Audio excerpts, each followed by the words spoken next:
Floating plants are excellent, aren't they? We all love floating plants. Well, they are until they're not. There are many reasons actually why floating plants can be an issue within your aquarium. A lot of people add them to their fish tank for aesthetic reasons, but also because they do lots of good, like helping reduce algae and nuisance plants within your aquarium. However, they can become a nuisance plant themselves. This particular aquarium has been designed specifically for growing shrimp, and you can see the shrimp are thriving. However, another thing that is thriving within this aquarium is the Amazon frogbit, which I have added. And I initially put probably 3 to 4 small Amazon frogbit pieces into this aquarium, and you can see about 6 months later it has completely smothered the top of the tank. This hole here is because that's where the air filter normally runs, but I've temporarily turned it off. So what's the problem with having floating plants doing this well in your aquarium? You would think actually this is a positive, because this is what we want. We want a surface area completely covered in floating plants so that all the nutrients get sucked out and we don't get any algae. And it is good in certain ways, but it's bad in a lot of others. Firstly, it's out-competing my other plants in the aquarium. You can see here that my Bucephalandra is suffering.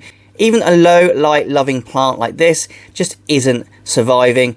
Cryptocorin in the aquarium is just about hanging on.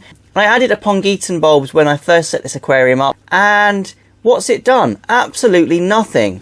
I also added some Pogostemon Hellfree along the front of the tank, and it's completely just melted away, all to do with the fact that there isn't enough light reaching the bottom of the aquarium. So this is the problem with having too many floating plants, is they can outcompete other plants within your aquarium. What you have to do is regularly remove lots of your plants from the surface, and I actually remove about 40 to 50 plants a week, believe it or not, from the top of this aquarium, and they're still flourishing like mad. So they will definitely outcompete your aquarium plants for things like nutrients and for things like light. Now, I do fertilize this tank every week, if not twice a week, and what I use is TNC Complete. It's got everything that plants require, including nitrogen and phosphate, but still that's not enough to keep the plants below happy.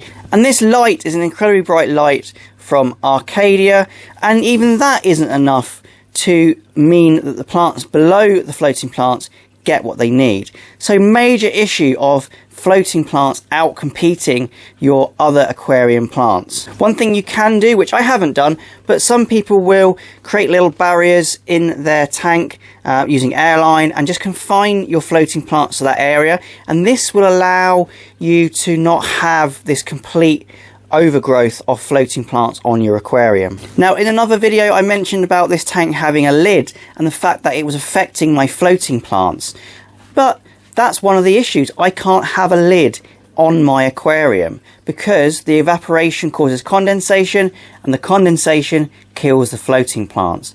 So this is something you have to be aware of if you want your floating plants to do well. You can't have a lid, which is an issue with evaporation, but is also an issue if you have some fish which are prone to jumping, because you can't have a lid to prevent this. The next major issue you can encounter is to do with filtration. There's numerous ways your filtration can be affected. Firstly, if you add smaller floating plants like duckweed, which has really become more popular recently, but is, in my opinion, the biggest pest you could possibly add to your aquarium, can cause all sorts of issues to your filtration. The number one thing is it will clog up your filtration.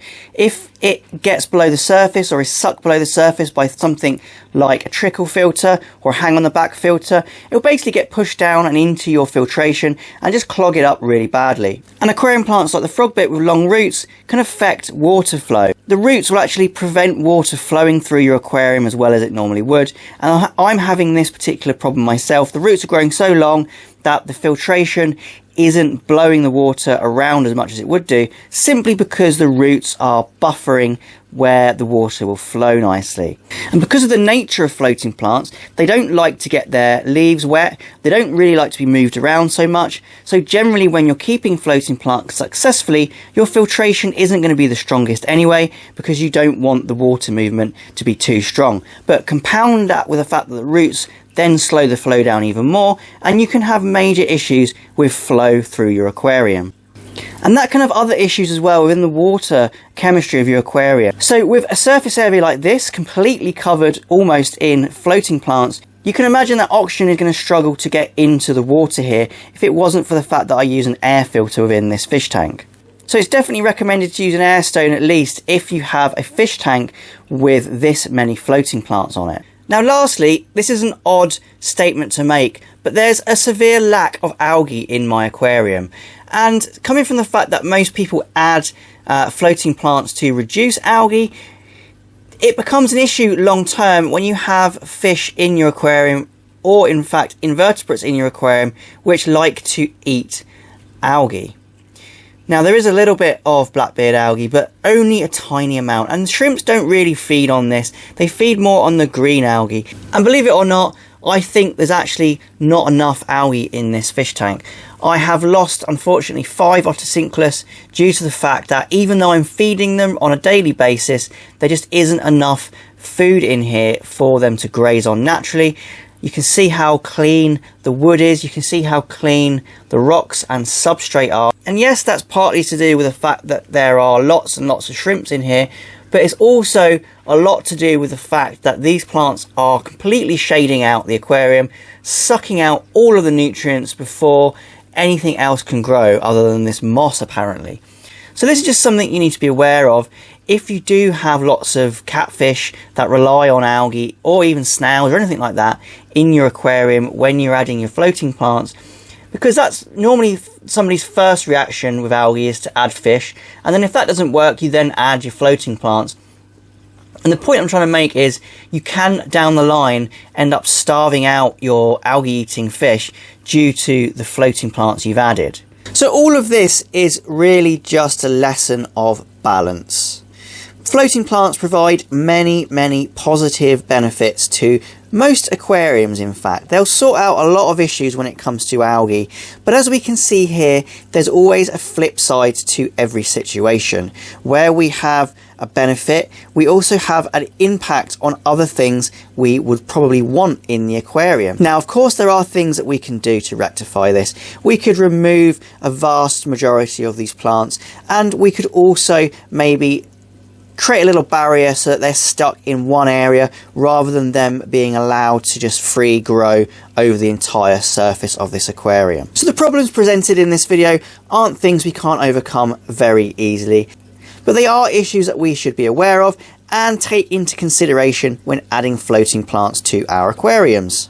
So thank you for watching. I hope this video has been interesting. Bit of a weird concept, but actually I think it's worth noting the problems I have with floating plants as well as the benefits. So if you've enjoyed this video, please remember to leave a like and also subscribe to my channel if you want to see more content like this. Once again, thank you for watching and happy fish keeping.